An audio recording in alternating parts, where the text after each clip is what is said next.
Hermanos, queridos amigos todos, como acabo de decir hace un momento, vamos a entrar en el capítulo 22 del Evangelio de San Juan y vamos a considerar esos primeros versículos que el domingo pasado ya fueron comentados en Tenerife, pero no salió de allí, de manera que por lo tanto para muchos, para todos los que no estabais el otro día conectados, pues será nuevo y vamos a considerar este pasaje donde tenemos dos cuestiones, dos asuntos. Primero, de una manera muy breve, vemos que se concreta el plan, la determinación de los principales sacerdotes y escribas para acabar con Jesús.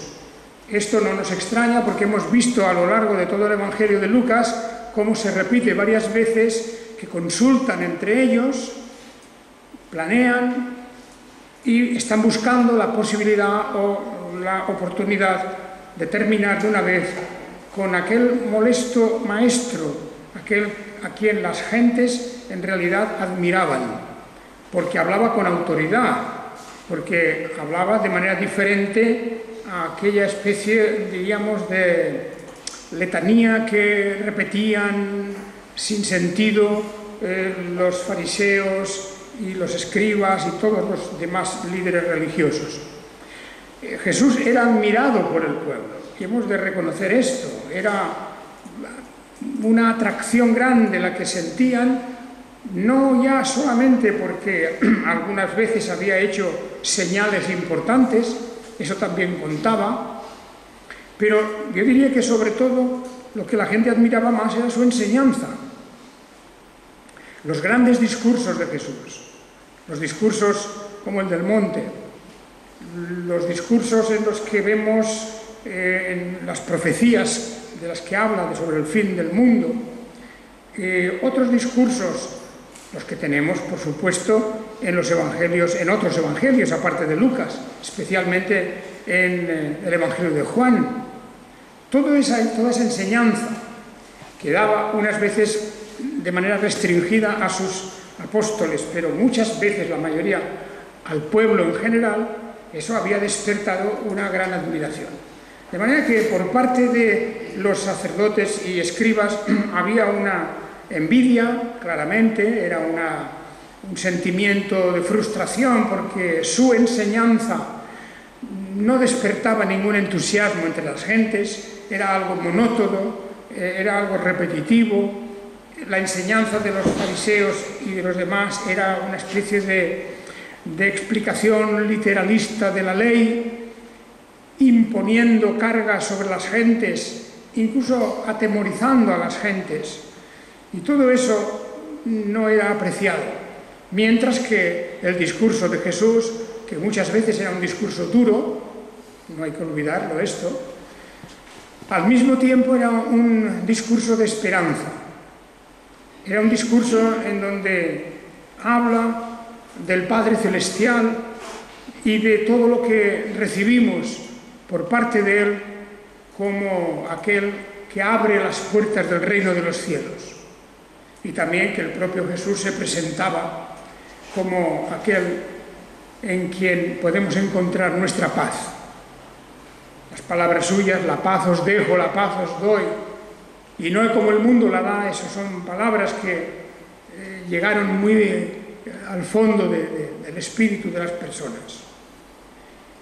De manera que llega el momento en que estas gentes, justo cuando llega la fiesta de la Pascua, lo leemos aquí en el capítulo 22, voy a leer el primer sector, de 22, del 1 al 6, dice: se acercaba entonces la fiesta de los ácimos, la llamada Pascua, y los principales sacerdotes y los escribas buscaban cómo hacer que lo mataran, porque temían al pueblo.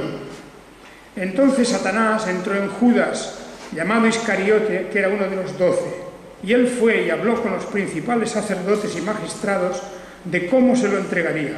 y se alegraron y acordaron darle plata. Y él se comprometió y buscaba ocasión para entregárselo a espaldas de la turba.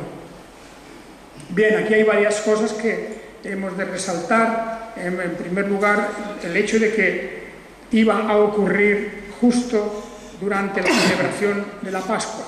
Una vez al año, el pueblo de Israel celebraba, conmemoraba esta fiesta que era nada menos que la celebración de un aniversario, que fue cuando en tiempos de Moisés el pueblo de Dios quedó libre de la esclavitud en Egipto.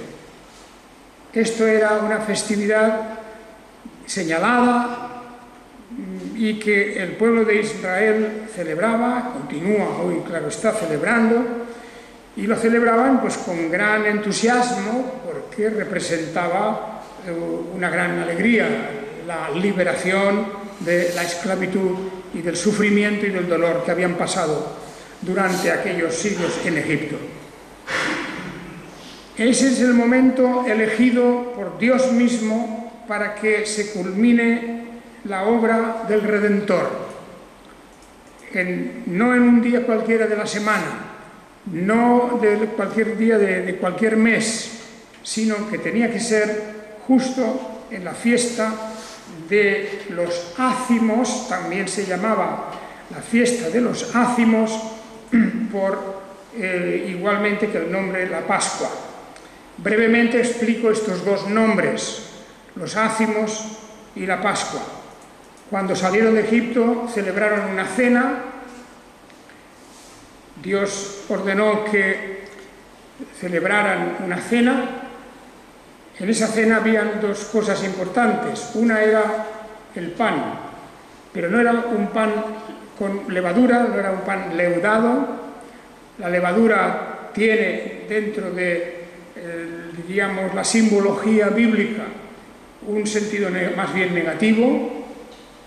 Ya lo veremos ahora enseguida en 1 Corintios 5. Y por otra parte, el pan sin levadura era un pan que era un símbolo de algo limpio, de algo puro, que no estaba contaminado. De manera que, por esta razón, se le llamaba también la fiesta de los ácimos. El pan sin levadura, el pan ácimo. Y este era el nombre de la fiesta. Pero también tiene el otro nombre, la Pascua. En hebreo, los hebreos le llaman Pesaj, y esa palabra viene de otra palabra, de una raíz que es pasaj, y que quiere decir pasar por alto, pasar por encima. En inglés, por cierto, la palabra Pascua es pass over, pasar por encima, de pass over, el pasar por encima. Y esto es algo que representa realmente lo que sucedió en aquella noche. Aquella noche en que estaban celebrando esa cena, Dios había dicho que en esa misma noche Él iba a enviar su juicio su castigo contra el pueblo de Egipto, y que los primogénitos de cada familia en Egipto iban a morir. Esto después de toda la historia de la dureza del faraón, de no dejarles marchar, después de todas las plagas, de los avisos, de la advertencia, después de todo eso, viene esa última plaga, esa última manifestación del poder y del juicio de Dios, y era, como digo, la muerte de los primogénitos. Pero para que eso no alcanzara también al propio pueblo judío que estaba establecido allí en Egipto, ordenó el Señor que sacrificaran un cordero. Este era el cordero que iban a comer en la cena, y con la sangre del cordero pintaran o marcaran los dinteles de las puertas. De manera que las puertas de los judíos estaban marcadas con sangre. Y entonces es cuando dice: y el ángel exterminador pasará por alto, pasará por encima de esa casa. Allí no habrá la muerte del primogénito. Y ese pasar por alto, eso es el Pesaj, y lo que aquí se llama la Pascua. En castellano ya hemos puesto así la palabra, pero que en inglés es muy revelador, porque es el Passover, pasar por encima. Pues eso es lo que representaba la Pascua. Y los judíos celebraban esta Pascua, unos con más fervor, otros con menos, unos recordando realmente el favor que Dios le había hecho a Israel de liberarlo de Egipto, otros con indiferencia. El caso es que la Pascua estaba celebrándose desde hacía tantos siglos anualmente. Y en esa Pascua fue cuando el Señor Jesucristo iba a dar su vida. Aquí hemos de recordar realmente lo que el Señor representa. Vamos a leer cómo del versículo 7 en adelante se nos explican los detalles de aquella última Pascua que el Señor iba a celebrar con los suyos. Llegó entonces el día de los ácimos, en el cual era necesario sacrificar la Pascua. Y envió a Pedro y a Juan diciendo: id, preparadnos la Pascua para que la comamos. Ellos le preguntaron: ¿dónde quieres que preparemos? Él les dijo: he aquí, al entrar en la ciudad os saldrá al encuentro un hombre que lleva un cántaro de agua. Seguidlo hasta la casa en la cual entre, y decid al dueño de la casa: te dice el maestro, ¿dónde está el aposento en que he de comer la Pascua con mis discípulos? Y él os mostrará un gran aposento alto dispuesto, preparad allí. Y fueron y hallaron, como les había dicho, y prepararon la Pascua. Cuando llegó la hora, se reclinó a la mesa con los apóstoles y les dijo: cuán intensamente he deseado comer esta Pascua con vosotros antes que padezca. Porque os digo que no la comeré más hasta que se cumpla en el reino de Dios. Y tomando una copa, después de dar gracias, dijo: tomad esto y repartidlo entre vosotros, porque os digo que no beberé más del fruto de la vid hasta que venga el reino de Dios. Bien, aquí tenemos la celebración propiamente de la Pascua. Fijaos que este capítulo, que tiene en realidad, diríamos, varias partes de todo lo que se produce en esa noche, o sea que ya estamos llegando al final del ministerio y de la vida del Señor Jesucristo, y en estos últimos capítulos todo se comprime mucho porque se nos está explicando lo que pasa en unas horas. Así como hay capítulos antes que nos está contando cosas que pasan en varios meses, de los viajes de Jesús y de otros hechos, salta, dentro de un capítulo puede saltar de un episodio a otro que ocurre mucho tiempo después, o bastante tiempo después. Pero aquí no, en estos últimos capítulos todo se comprime. Aquí, en un periodo de 3 días, ocurren una cantidad de cosas extraordinarias y todo viene a reflejar la intensidad de todo este gran suceso que es la muerte y la resurrección de nuestro Señor Jesucristo. Y se explica con detalle. Realmente los evangelistas, todos ellos se detienen en explicarnos todo este pasaje.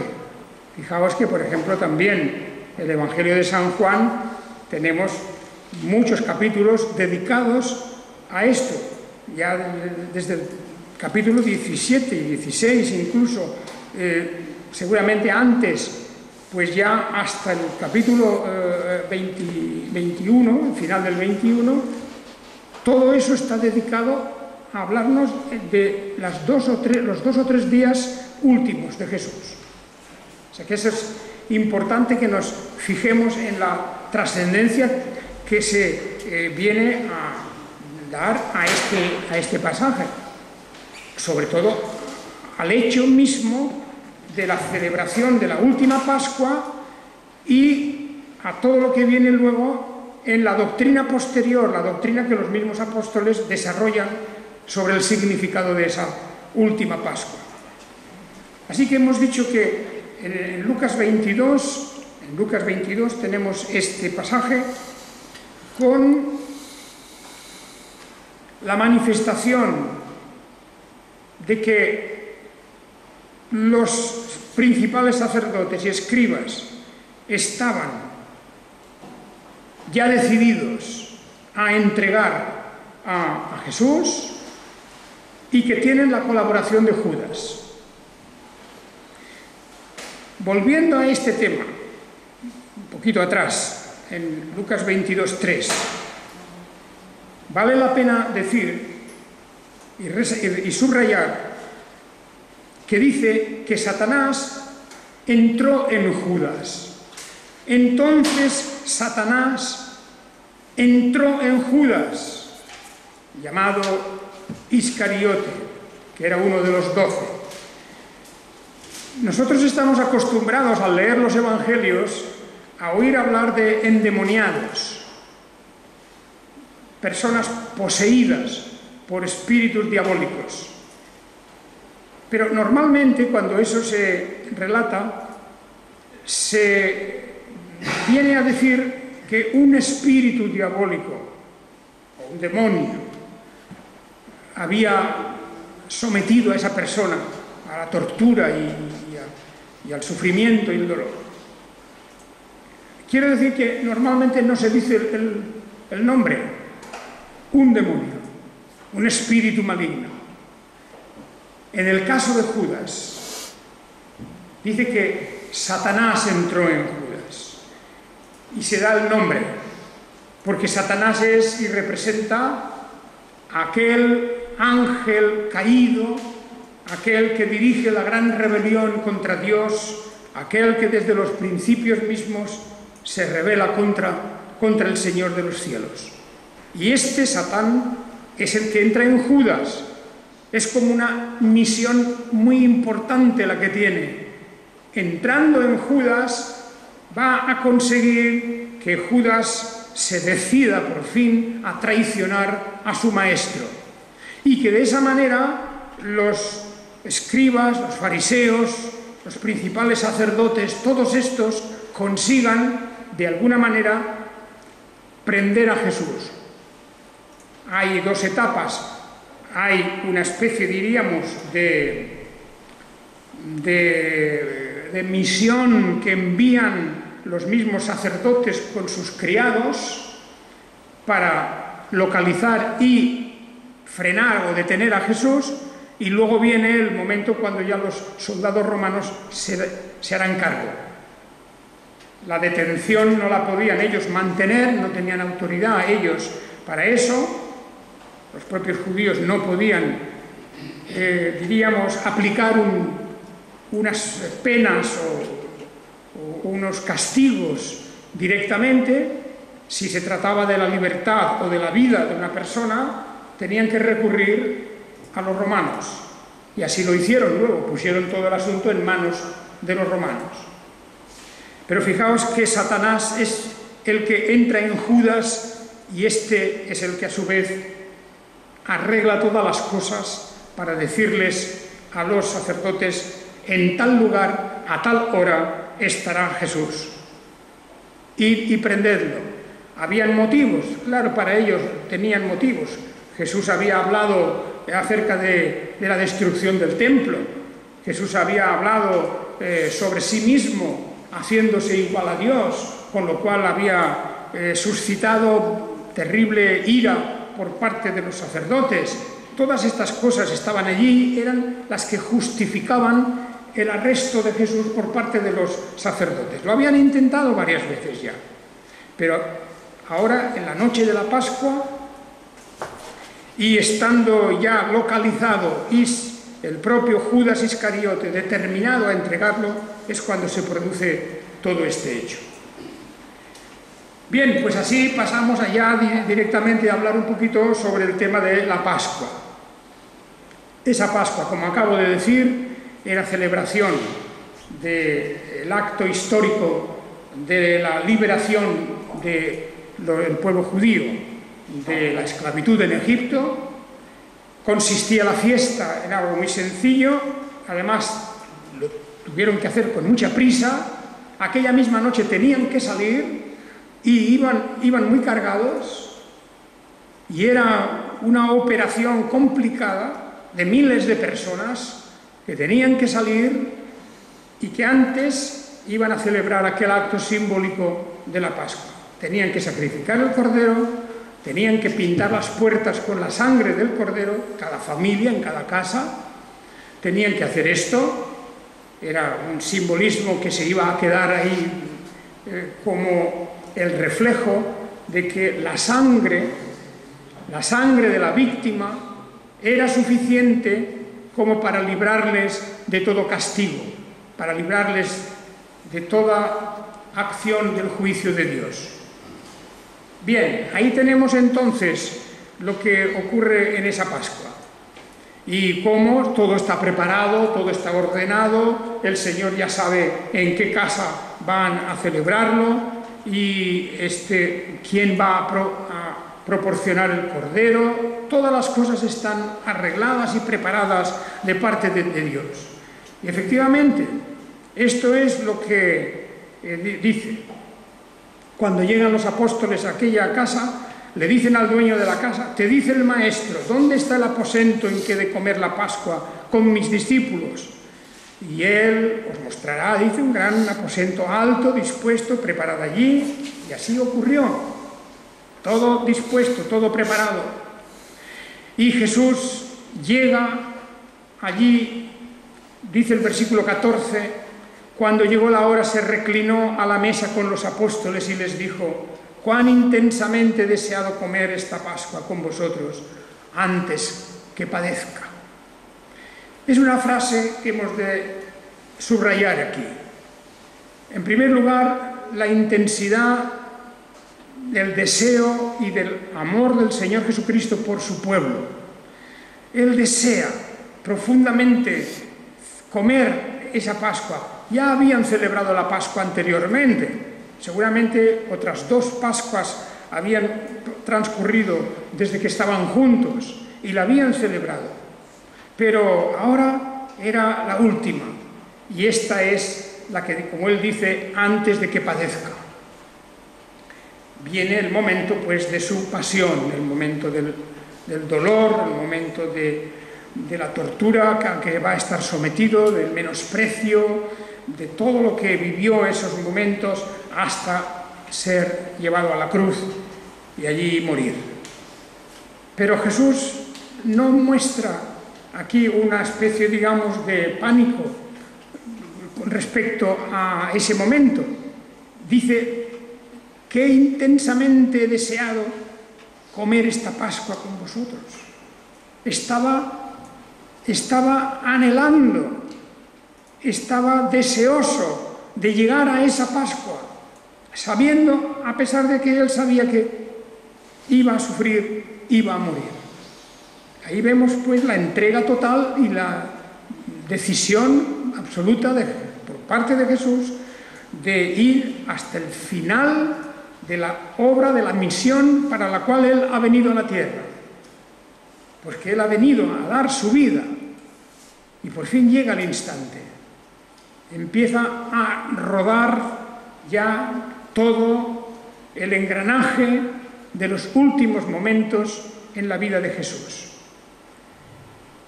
Naturalmente, porque luego ya no se va a celebrar más, Jesús no va a celebrar más esa Pascua con ellos hasta que se cumpla en el reino de Dios. Y de eso vemos también una manifestación en el libro de Apocalipsis, y tenemos toda la esperanza de estar todos en su día y en su momento juntos para que podamos celebrar esa gran Pascua para el Señor y juntamente con Él, recordando su redención, pues, la sangre derramada por Él. Bien, ahí es donde entra la cuestión, y muy apropiada para nosotros hoy en el día de en este día, en este domingo, final de mes, porque celebramos la Cena del Señor nosotros mismos. Y antes de celebrar la Cena del Señor, hemos de recordar que los apóstoles desarrollan este tema. En la carta primera a los Corintios, en el capítulo 5, el apóstol Pablo desarrolla esta cuestión. Y la desarrolla en relación con los panes ácimos y la levadura. Es interesante porque en 1 Corintios capítulo 5 el apóstol está hablando sobre la inmoralidad que existía en la iglesia de Corinto. Se habían producido varios escándalos. Era una iglesia muy complicada, indisciplinada. Era una iglesia donde cada uno opinaba y decía lo que quería y pensaba como le parecía, y dividida. ¿Os acordáis cómo unos decían que pues yo soy de Apolos, yo soy de Cefas, yo soy de Cristo, de Jesús? En fin, cada uno decía una cosa. Había división, había inmoralidad, había indisciplina. Una iglesia para no imitarla, ciertamente, para no imitarla. Y entre otras cosas estaba esta inmoralidad que era en referencia a cuestiones sexuales también. Y por eso el apóstol les escribe, y fijaos que en 1 Corintios 5 les dice palabras muy duras. Por ejemplo, en 5:2 dice: vosotros estáis engreídos. Estáis engreídos. Y también les dice en el versículo 6: no es buena vuestra jactancia. O sea que eran jactanciosos, eran engreídos, no había espíritu de arrepentimiento, no había espíritu de humildad. Todos sacaban pecho, era como diciendo: somos muy importantes, sabemos mucho, porque además era una de las características de esta iglesia de Corinto, en que todos, o casi todos diríamos, pensaban que eran súper sabios. Claro, cuando en una iglesia abundan mucho los súper sabios, pues siempre hay choques y enfrentamientos, porque todos quieren ser más sabios que el otro. Es una iglesia, como he dicho, para no imitarla en nada. Es verdad que esta carta tan dura del apóstol era una carta muy merecida. A pesar de eso, también hay que decir, el apóstol está hablando a la iglesia en conjunto. Y dentro de esa iglesia, pues no todos eran igual, y habría algunos, tal vez una buena parte, pues que no seguía la misma corriente, porque en Corinto habían en este momento ya muchos cristianos. Bien, pues en ese capítulo 5, que en principio no trata sobre la Pascua, empieza a hablar sobre la corrupción y la inmoralidad, y les dice en el versículo 6: no es buena vuestra jactancia. ¿No sabéis que un poco de levadura leuda toda la masa? La levadura aquí, claro, como un símbolo de corrupción, como un agente de corrupción. Y les pregunta y les dice primero: no es buena vuestra jactancia, porque se jactaban de que eran libres, podían hacer lo que querían, de que sabían mucho, de que el mismo apóstol Pablo no tenía tanta autoridad al fin y al cabo. Aquí se cuestionaba la autoridad del apóstol. En fin, muchas cosas malas, y el apóstol dice: no es buena vuestra jactancia, porque un poco de levadura leuda toda la masa. Y entonces les exhorta: limpiad la vieja levadura para que seáis masa nueva, como sois, sin levadura, porque el Mesías, nuestra Pascua, ya fue sacrificado. Fijaos, el paralelismo que hay aquí, la comparación. La vieja levadura es necesario limpiarla, es necesario quitar la corrupción, el agente corruptor, lo que provoca que esa masa se convierta en otra cosa. Ya no está pura, no está limpia. Ese es el simbolismo, aparte de la cuestión alimenticia que no tiene nada que ver aquí, sino el simbolismo, el haber puesto un poco de levadura dentro de aquella masa ha cambiado completamente la situación. Así ocurre en la Iglesia. Un poco de levadura leuda toda la masa. Y entonces hay que recordar aquí que esto lo dice en relación a la celebración de la Pascua. Por el Mesías, o sea, el Cristo, el Mesías, Jesús, el Salvador, el Redentor, nuestra Pascua ya fue sacrificada. ¿Qué quiere decir el apóstol con esto? Pues quiere decir que nosotros hemos sido perdonados. El juicio de Dios ha pasado por encima, ha pasado por alto. Pesaj, Passover, la Pascua, lo que pasa por encima. El ángel exterminador pasa por alto aquella casa de los israelitas en Egipto y no les castiga a ellos. Pasa por alto la Pascua. Cristo es nuestra Pascua.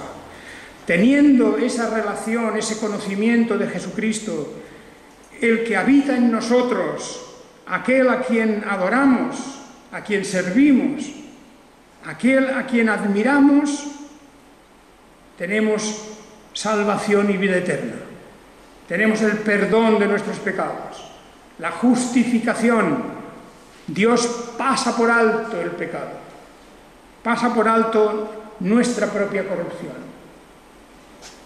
Y podríamos decir, es que hay algo aquí extraño, ¿no?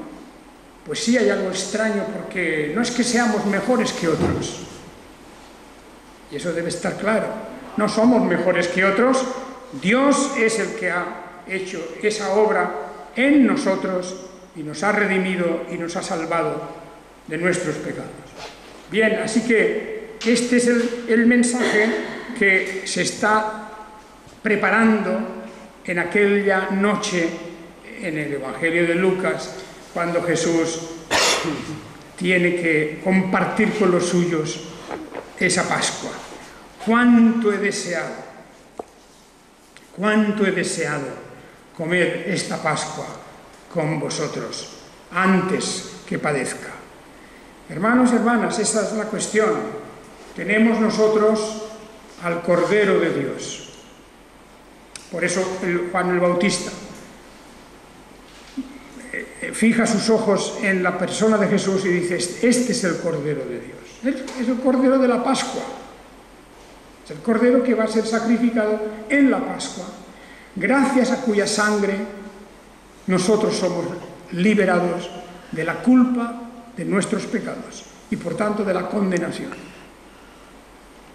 Hermanos, ese pasaje es un pasaje para leerlo muchas veces y relacionarlo con todo lo que vemos en las Escrituras acerca de los sacrificios, no solo el de la Pascua, porque la carta a los Hebreos también nos dice claramente que todos esos sacrificios, incluido el de la Pascua, que al fin y al cabo era un sacrificio familiar, no era el sacrificio ofrecido en el templo. En Egipto no podían hacerlo, no había para ellos templo, no había tabernáculo en Egipto, no tenían nada. Cada familia tuvo que sacrificar el cordero allí para ellos, cada familia para sí misma. Y ese cordero es el que representa y significa la obra de redención, de salvación, por medio de nuestro Señor Jesucristo. Él es nuestro Salvador, no hay otro. En Cristo Jesús tenemos salvación y Él es el autor de la salvación. El autor de la salvación. Porque solamente hay uno que puede salvar y este es nuestro Dios omnipotente. Que el Señor pues os bendiga en esta mañana y que consideréis y penséis en este acto sublime de la obra redentora de nuestro Señor Jesucristo.